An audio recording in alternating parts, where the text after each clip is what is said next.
మీకు ఎవరైతే ట్రైనింగ్ ఇస్తారో వాళ్ళకి శాలరీస్ ఇవ్వడం కోసం, మీ కుటుంబం ఇవ్వడం కోసం అది కొంచెం ఆర్థిక వ్యవస్థ ఇళ్ళ పూర్వాలు ఫైనాన్స్ 2-3 కోరికలు పంపించారు.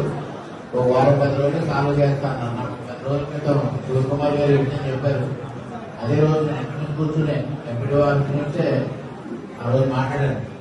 TV corporation, SC corporation, BC corporation MP గారితో ఒక వారం రోజుల్లో నిర్ణయం చేస్తాను.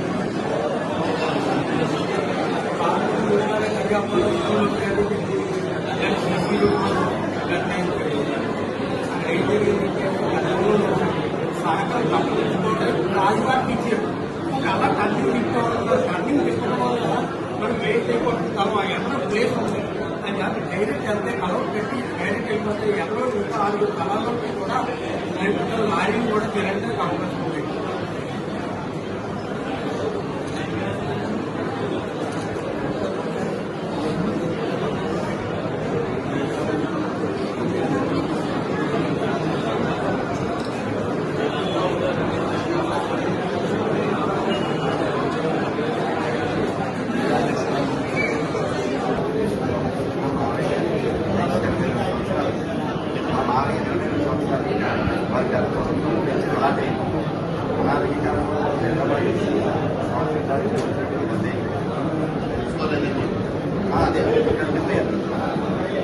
అనారోగ్య సమస్య పెద్దది వల్ల ఆగిపోయింది.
ఈరోజు గౌరవ ముఖ్యమంత్రి చంద్రబాబు నాయుడు గారి ఆదేశాల మేరకు నియోజకవర్గంలో ప్రజా దర్బార్ కార్యక్రమాన్ని నిర్వహించడం జరుగుతూ ఉంది.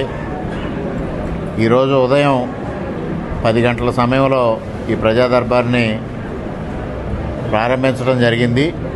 2 గంటల సమయంలో దాదాపుగా 75 మంది వివిధ అంశాలపైన వచ్చి వారి ఫిర్యాదులు ఇవ్వడం జరిగింది.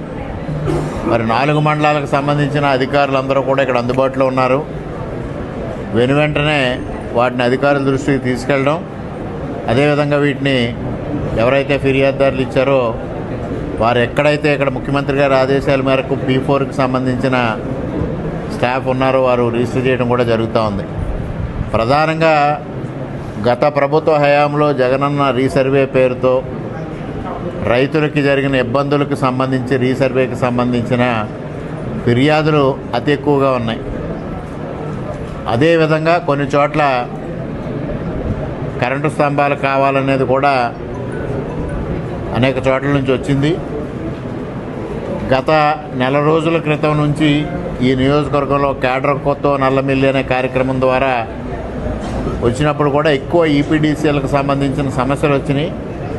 దానికి సంబంధించి ఇప్పటికే జిల్లా అధికారులు ఈ నియోజకవర్గానికి దాదాపుగా 120 పోల్స్ని శాంక్షన్ చేసినట్టుగా ఈరోజు ఉదయమే నాకు సమాచారం అందించారు. అవన్నింటినీ కూడా రిజాల్వ్ చేసే దిశగా ముందుకు వెళ్తూ ఉన్నాం.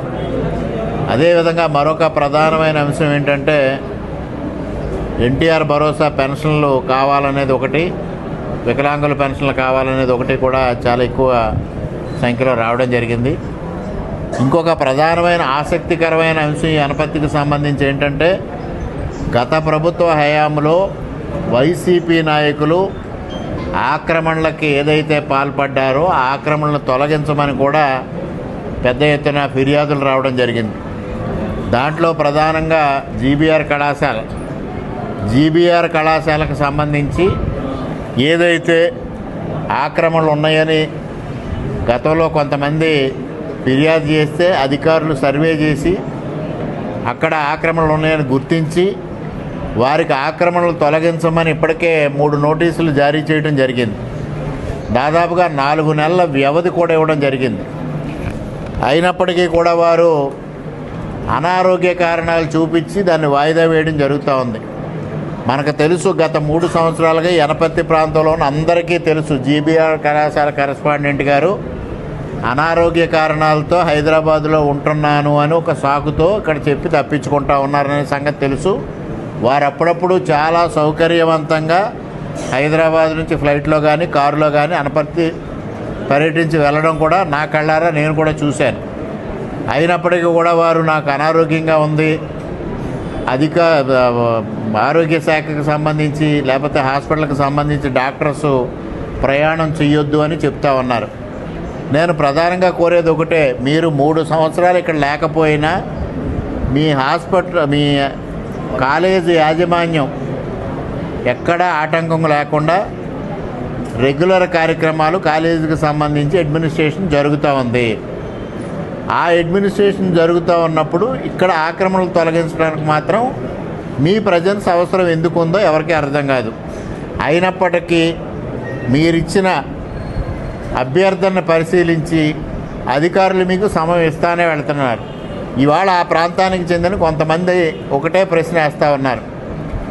ఆంజనేయ నగర్లో ఆక్రమణ లేకపోయినప్పటికీ జీబీఆర్ కళాశాల ఆక్రమణల్ని చేసిన దాన్ని కాపాడడం కోసం ఆ రోజు రాత్రికి రాత్రి ఆంజనేయ నగర వాసులను ఇబ్బంది పెడుతూ మాజీ ఎమ్మెల్యే గారు అక్కడ గోడ కట్టించారు.